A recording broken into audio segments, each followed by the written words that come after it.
no makeup in it, but I mean, it's the box. Very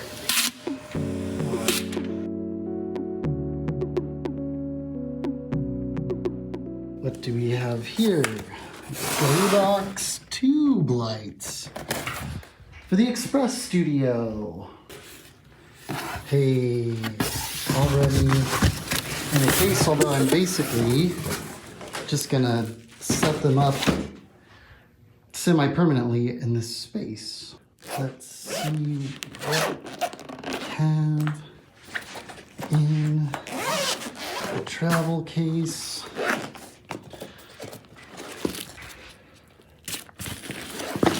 4 tube lights.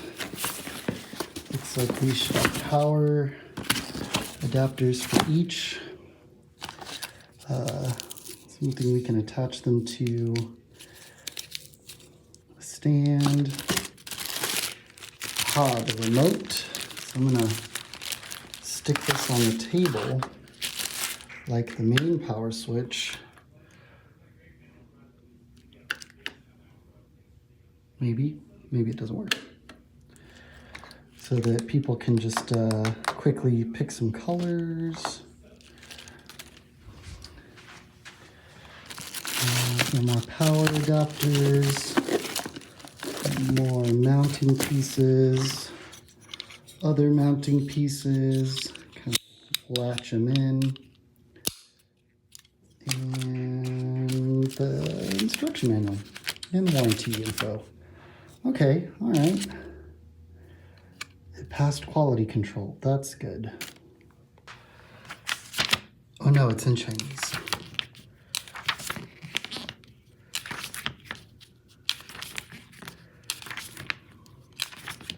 Okay, here's the English part. I guess I'll kind of skim this. Okay, they can run on internal battery for 2 hours at 100%. Takes 2.5 hours to charge, although I think I'm basically gonna leave them plugged in all the time. The Ethernet cable is for running DMX. I don't have to connect them if I just want to use it with the remote. That's good. And there's an app, but I think I'm basically just gonna run it with the remote.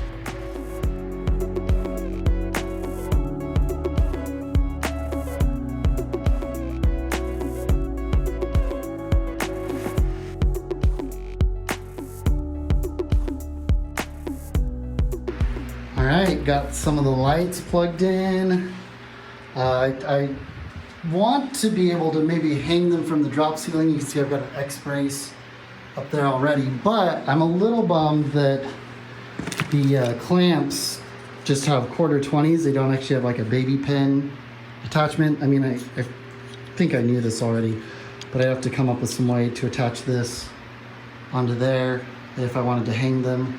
But just putting them on the ground for the test today seems to be working all right. Jeff encouraged me to try using the Velcro hanging bits. So we've had these plugs up here. They're attached to this light switch here. Yeah, it's funny that the Velcro kind of just fits in that groove just nicely. So I could just shave back the groove and have it hang all right. But yeah, it doesn't seem the most stable. It's pretty easy to shake them around, but barring a major earthquake, it should be able to hold okay. Oh, the kit also came with little safety chains, so I'm not exactly sure how I'm gonna really get it. I guess I could go through one of the loops here. So I might be able to work for the safety chain. Okay, so I got 2 of the TL60s hanging with the Velcro, and the cable, got a little piece of gaffer tape, got a command strip plugged into the high plugs. I've got one sitting on the back of this TV stand and one higher on the TV stand. This is really just a proof of concept because I'm gonna have to take everything down in a couple weeks because this whole room is gonna get painted. But luckily I already had some command strips up on the wall, so I just kind of repurposed those. And yeah, this board doesn't look too pretty. And I still need to put the safety chain on it to really hold it in place. But as in terms of like a proof of concept, I think it looks pretty cool. Got the little safety chain. Here's the setup from the hot seat. Got the lights all run. Got the ATEM mini the M50 Mark II, the Blackmagic display, the big power button that turns all of this on, and then the GoDox remote is command stripped on here so we can quickly turn off and on all the lights, and then quickly select a color.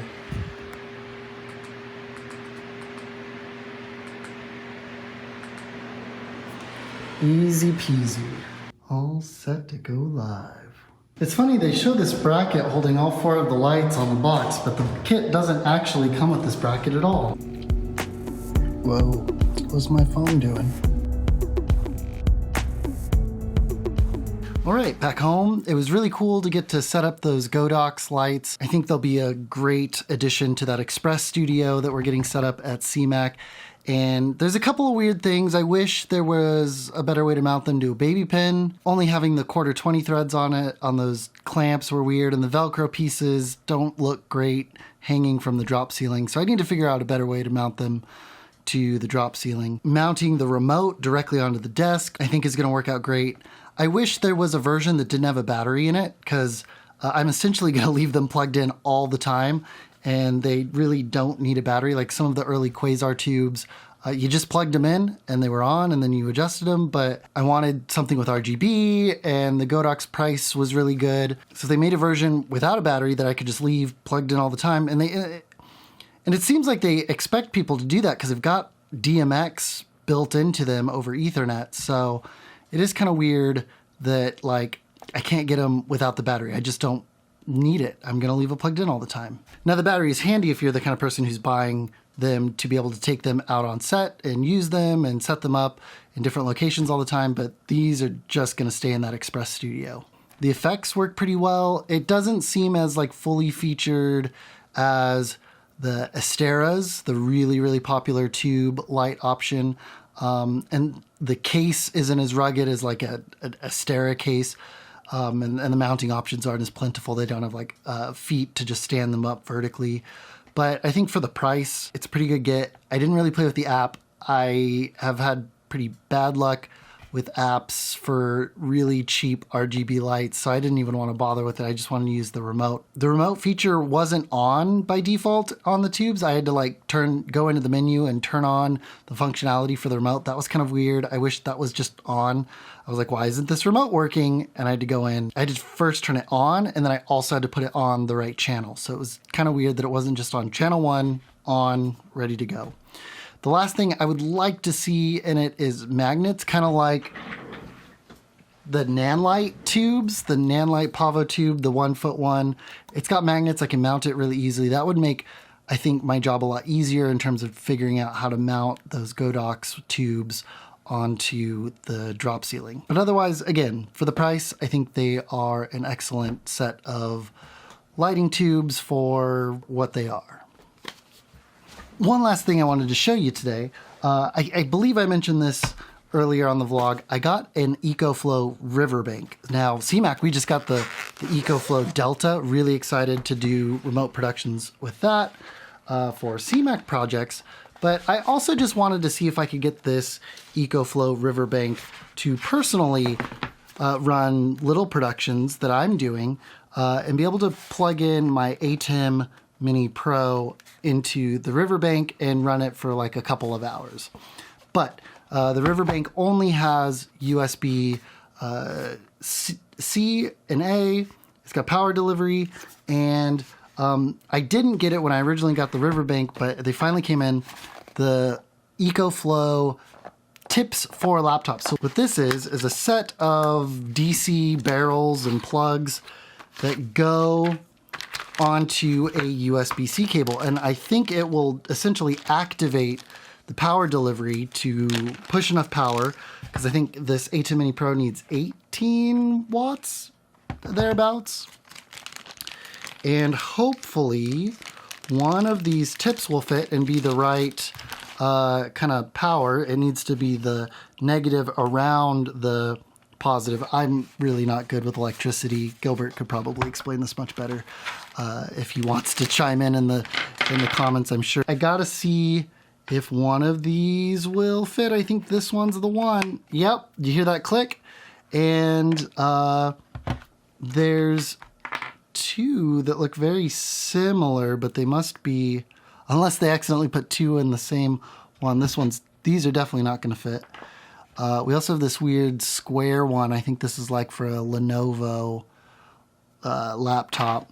And then we've got this really big barrel. That's not going to fit either. So this is the one. It clicks, it fits. So I put this in here. I take my handy USB-C cable.